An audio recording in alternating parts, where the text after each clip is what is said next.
Les gens sont allés dire, ils ont fait écouter ça à Doumbouya. Les gens sont venus dire, ah, il est en train de toi, tu reçois Eli ici, mais il est en train de t'attaquer dans les radios, ceci, cela. Le président ne m'a jamais fait cas de cela, mais notre relation a continué parce que lui, il sait, le jour où il m'a appelé pour venir au palais, ce que je lui ai dit, ce que je lui avais dit, il connaît. Il m'a demandé ouvertement de venir l'aider à conduire la transition. Je lui ai dit, je ne pourrais pas vous aider. Je dis, vous et moi, on va aider la Guinée. Mais moi, je ne pourrais pas vous aider. Parce que aider quelqu'un, c'est accepter de l'aider dans le mensonge comme dans la vérité. Et moi, je ne peux pas aider quelqu'un dans le mensonge. C'est ce qui se passe aujourd'hui. C'est pourquoi quand je vois certains commentaires, ça me fait rire.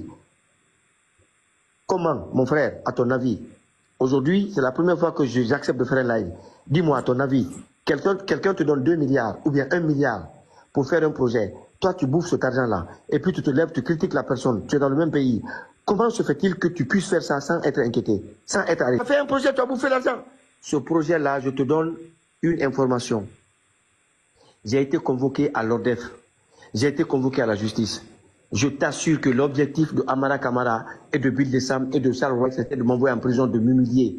Mais je t'assure, après 6 mois d'enquête, 6 mois d'enquête, le tribunal est venu, ils m'ont dit, M. Kamano, venez, je suis venu, ils m'ont dit, regardez, ce que les uns et les autres ont dit. Tout ce que vous avez déclaré, c'est ce qu'ils ont répété. Je leur ai dit, vous savez, j'ai compris que je suis dans un grand pays avec des petites personnes. La Guinée est un grand pays avec des petites personnes. À ton avis, mon frère, tout ce que je fais contre ces gens-là, si réellement, eux-là, ils avaient vérifié que j'avais bouffé l'argent, ils n'allaient pas m'envoyer en prison pour ça. Ça d'abord, mais je prendrai un temps spécialement pour communiquer sur ça, pour que les aveugles comprennent et sachent qui est Eli Kamano. Je vais vous dire une chose aujourd'hui, je vous fais une confidence. Ça, je peux vous le dire sans me tromper. Le président Mamadi Doumbouya, lorsqu'il est arrivé au pouvoir, il avait de très bonnes intentions. Le fait de casser la maison de Cellou Dalein Diallo, c'est pas la volonté de Mamadi Doumbouya.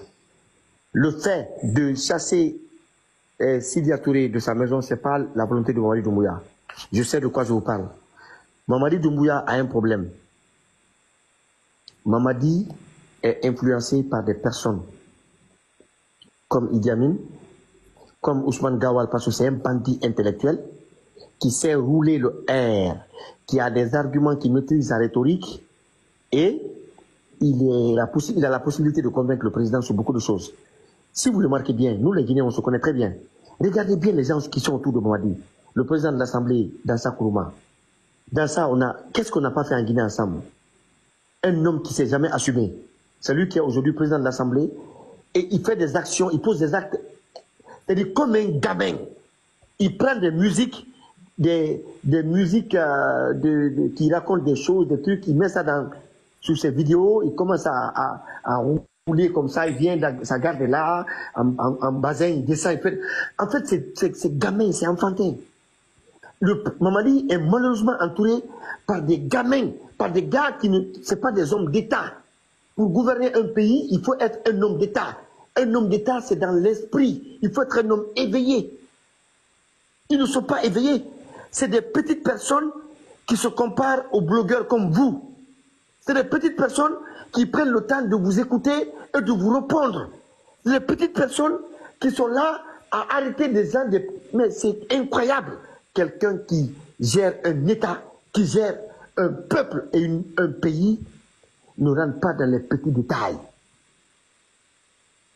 Donc, moi, à mon avis, je ne peux pas se débarrasser de ces personnes parce que ces personnes ont profité de la sociologie de notre pays, de la politique, du repli identitaire, de la politique communautaire de notre pays pour dire « Ah, il n'y a personne ici aujourd'hui qui peut gouverner la Guinée, il n'y a que toi. Il n'y a personne qui peut gouverner la Guinée, il n'y a que toi. » C'est ce qu'ils ont fait à Dadis. Et c'est ce qu'ils disaient à Dadis. Moi, je vais te faire une confidence. Le président Dadis, maintenant, en prison, il m'a appelé, je suis venu l'écouter, on a parlé, il m'a fait son mea culpa par rapport à tout ce qui s'est passé, tout comment les gens nous ont éloignés, comment les gens m'ont présenté chez lui, comment les gens m'ont présenté comme un diable, m'ont diabolisé auprès de chez lui. Mais aujourd'hui, l'histoire me donne raison. Je t'assure aujourd'hui, mon frère, que demain, l'histoire me donnera raison sur le cas de Doumbouya.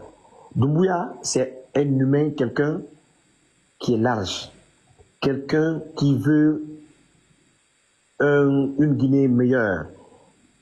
Quand je suis arrivé, imagine, un président qui prend ton téléphone, il t'appelle. Il fait le coup d'état, après il t'appelle. Sinon, qui je suis? Qui suis-je pour que lui m'appelle? Je suis venu. Il m'a dit, non, mon frère, on ne peut pas faire cette Guinée sans vous. Vous avez fait votre combat, en tout cas, dans ce pays-là, avec conviction. Donc, c'est pourquoi je vous ai appelé, pour qu'on discute et pour qu'on voit comment on va écrire la charte qui va conduire la transition. Il m'a dit, on a dit beaucoup de choses, mais aujourd'hui, moi, je ne peux pas trahir mon serment. Moi, j'ai prêté serment. Doumbouya, même si dans un rêve, il se lève dans le rêve, il dit non, tout ce qu'on fait là, c'est pas bon. Il faut qu'on revienne sur ça.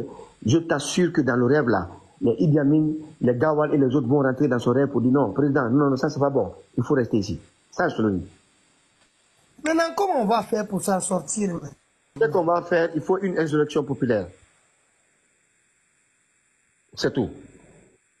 Insurrection populaire. Oui.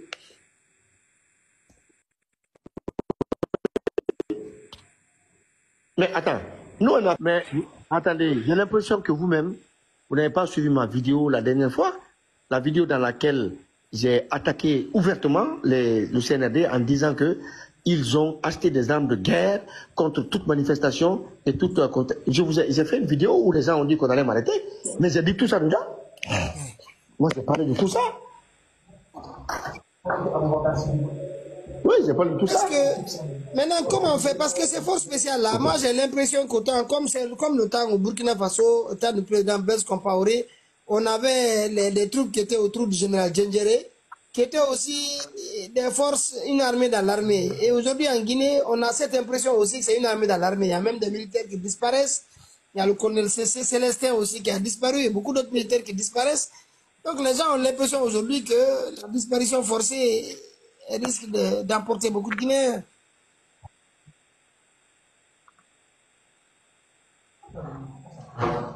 Mon frère, moi j'ai déjà tout dit. J'ai fait le tour de l'actualité de la Guinée. Je sais même pas ce que je vais dire là que les gens n'ont pas encore entendu. Je dis qu'ils ont endurci le cœur du président Doumbouya. Ils l'ont désorienté. Ils font de lui ce qu'ils veulent. Aujourd'hui, Doumbouya n'est que la branche armée du CNRD. Il n'est que la branche armée. Il n'est même pas la branche politique ou la branche décisionnelle. Ceux qui prennent des décisions sont tapis dans l'ombre. Doumbouya n'est que l'exécutant. Écrivez ça, vous gardez. Maintenant, pour cette insurrection dont vous parlez, comment le peuple va organiser cette insurrection? Là, on n'a pas le droit de manifester. On ne peut même pas manifester. Le peuple va... Non, je ne vais pas dire ça ici. Comment on va organiser ça? Mais sans insurrection, on n'a pas d'autre moyen de dire à Mohamed Doumbouya d'organiser des élections et de quitter le pouvoir? Non, non, non, il n'y a pas d'autre moyen. Parce qu'eux, ils pensent que la voie du salut passera par eux forcément. C'est tout. Il n'y a pas d'autre moyen. C'est vraiment... Je pense que, enfin... Et maintenant, concernant vos amis là du FNDC, de Biloba, parce qu'hier aussi, on a eu des informations selon lesquelles... Je ne veux pas rentrer dans trop de détails par rapport à eux, mais le jour où on aura la confirmation, écoutez bien ce que je dis. Le jour où on aura la... Je suis en tournée, je finis, je vais à Bamako, Burkina et tout, après je rentre en Guinée. Le jour où on aura la confirmation que Bilo et Fonike sont décédés, peut-être que ce jour-là, vous direz que M. Kamano m'avait dit ça dans mon live. Le jour où on aura cette confirmation, ça va être la goutte d'eau qui va faire déborder le vase.